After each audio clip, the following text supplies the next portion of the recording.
Yeah, my name is Freedom. This is the first time I'm doing these tutorials, like actually voicing it.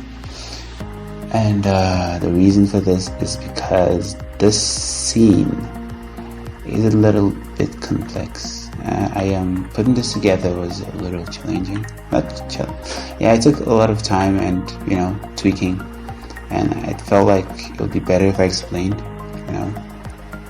than actually making one of those voiceless tutorials. Okay, so let's get down to it. First of all, the environment. Yeah, this is a simple HDRI in the background. If you notice, it's just a sky HDRI with the terrain down there. If you need the link, I can post a link in the description for those who need it. But yeah, that's what it is. It's a simple HDRI, but the color is due to the fact that I've used a hue and saturation modifier. If I can open that tab, yeah, the wall tab. I've used the hue and saturation modifier, hue and saturation node to bump the saturation and the value as well, just a little. That's why you have the saturated color for the environment.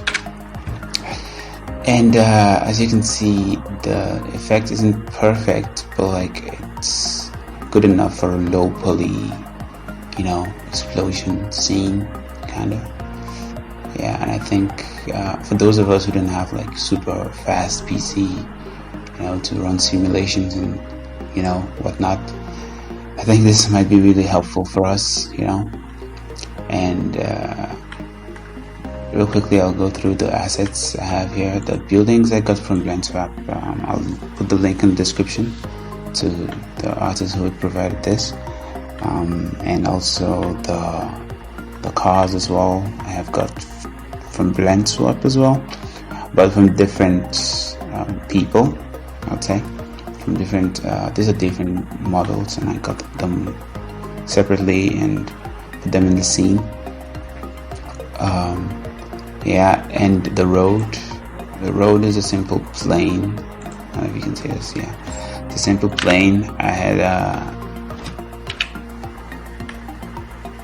just made a simple plane and extended it all the way. And then I used an array modifier to extend it down the road. Yeah, down the road. Get it? Well, anyways, yeah, and then you can also see here in the background I have this the fog volumetric. That is I don't know, you guys should know how I do this by now. I do it like all the time.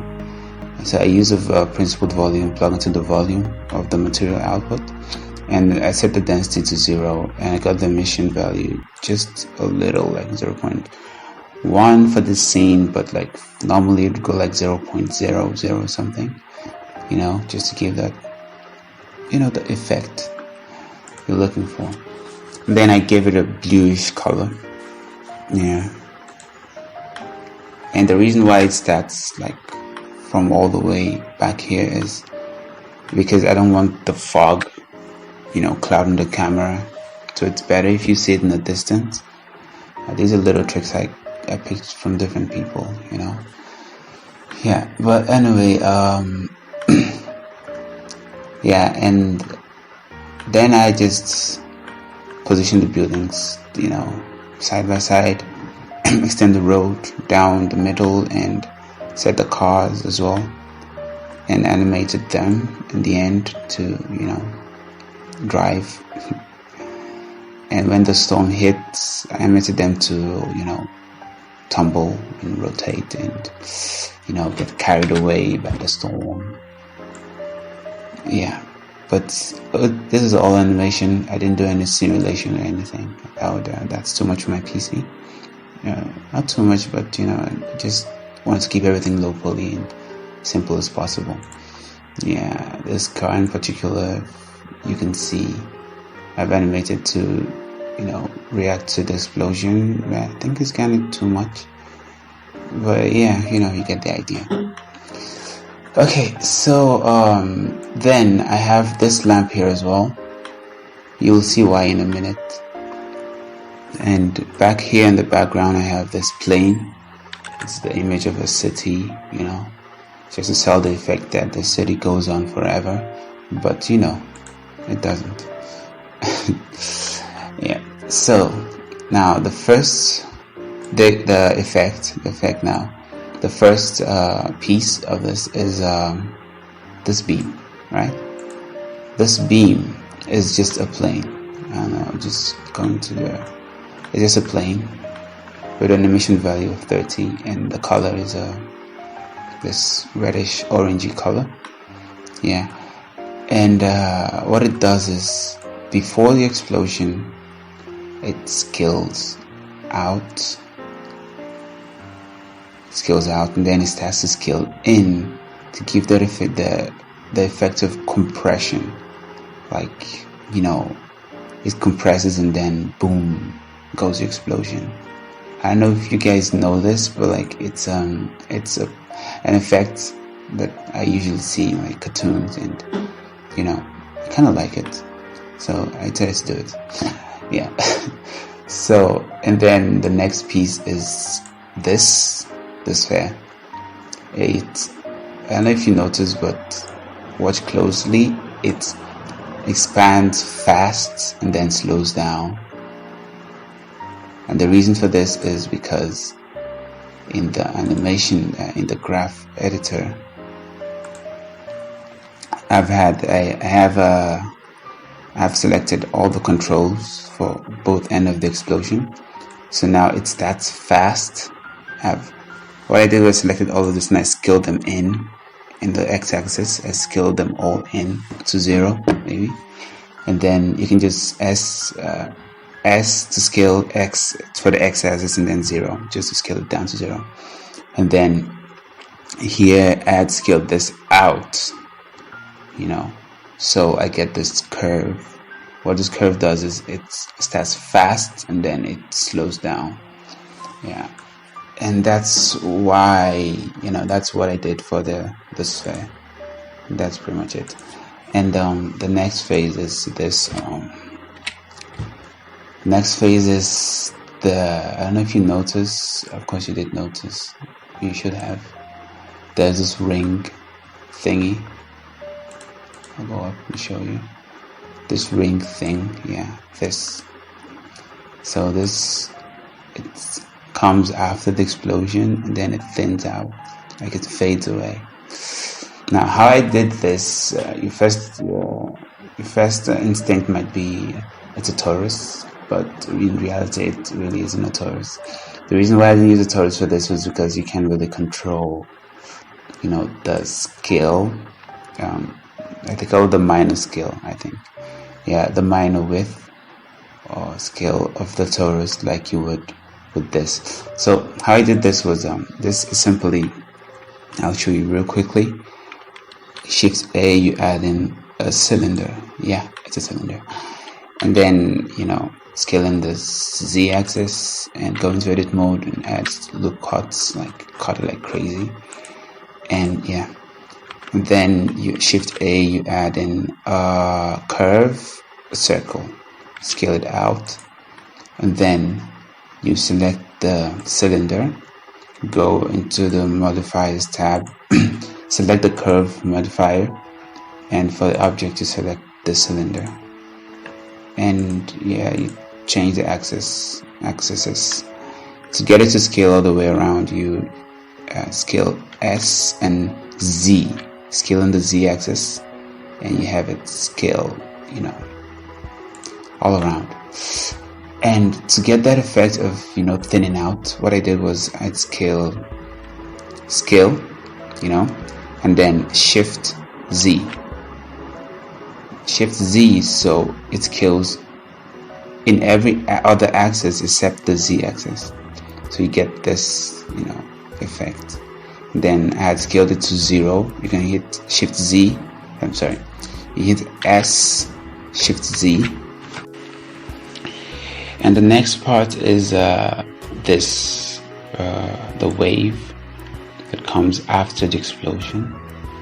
First of all, the beam, it shoots out, it compresses, and then the explosion comes. And midway into the explosion, the wave hits, right? And it stretches out and takes everything out.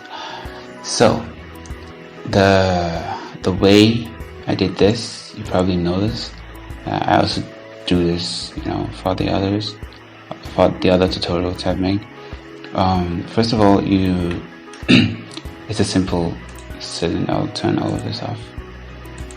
Yeah, it's a cylinder, right? Cylinder scaled out and of course cut, and then I use a curve modifier to wrap it around the curve, and then I used a displace modifier, set a texture to clouds, to give it the bumpy feel, the bumpy wave thingy. Yeah, and then I added a subsurface division. English. Okay, so yeah, that's it for the explosion. But then to really sell this effect, the way I did this is I had to animate the strength in the wall tab. Immediately the beam comes up, and then the explosion goes boom. Now, as the explosion rises, we notice from actual explosion, scenes, it turns like everywhere gets dark, kind of. Yeah, and to do this, I had just as much as the same time interval I had scaled this sphere. I think it's just a few frames. That was 160 to 165, just 5 frames. I also turned the strength of the world down to 0, so it goes from 1, I think. It goes from 1 to 0, right? And then that's why I had this lamp here, just to give me a little bit of light, so I can see what's really going on, so we can see what's really going on in the scene. Yeah, and so watch closely, you see how this happens. I play this, and it goes like phew. The beam comes first. Okay, and then the explosion hits, and immediately the world strength goes to 0, right? But then there's also this lamp to help illuminate the scene, and there's also the light from the explosion, also illuminating from the back. And yeah, and then the wave comes rushes in and takes everything out, right? Yeah, and then I had made the wave stop just in front of the camera. This is just so it looks like everything went blank or black, because if I let it go on, it probably would just go past the camera and then we'll start seeing the scene again, and I didn't want that. So stop just right in front of the camera, so it gives me that the feel of everything has gone to chaos. So yeah, then to really sell the effect, the camera, right, did most of the heavy lifting. So before the explosion, you notice, watch closely, when the explosion goes off, the camera kind of zooms out, right? Watch closely, it zooms out, go into the share. Okay, so it zooms out very fast. It takes, I think it's one frame. So it zooms out immediately 2 frames. Okay, so it's 1, 2, 3, 4 frames. sorry, it's actually 4 frames. The zooming out, it zooms out very fast. And then I added at first I added this shake to the camera, so as it zooms out it shakes to kind of give you that impression of, you know, a nuke just went off. And then immediately then you notice as well, as the explosion starts to rise and the wave hits and grows, the camera shakes a lot. So how I did this was I actually used 2 cameras. One of them is just the same camera, but I duplicated the camera, and then for one I had added a noise modifier in the Y and in the Z axis, just to give me that shake, you know. And I couldn't like make it start from, you know, a frame of choice, so what I did was I duplicated them and added the shake to 1, and then immediately the explosion goes off, I had changed the camera. You know how to change the camera? It's simple. You just select one camera, go to the beginning of the animation. The beginning, you add you press M to add a marker, select the camera, and then hovering in this window, you press Control B. So that assigns this camera to this marker, and then the camera, whenever the playhead reaches that point, it switches to the camera automatically. Yeah, so that's how I did this. So immediately the explosion went off, I switched the camera to the one who was shaking, so it looks like the, you know, everyone was shaking after the explosion or during the explosion. So yeah, and that's pretty much how I did this. So that's it. That's all there is to it. Is there anything else? No, there's nothing else. That's all there is to it. So if you like this tutorial, please give me a like, please, and subscribe to the channel. And yeah, I'll see you in the next one.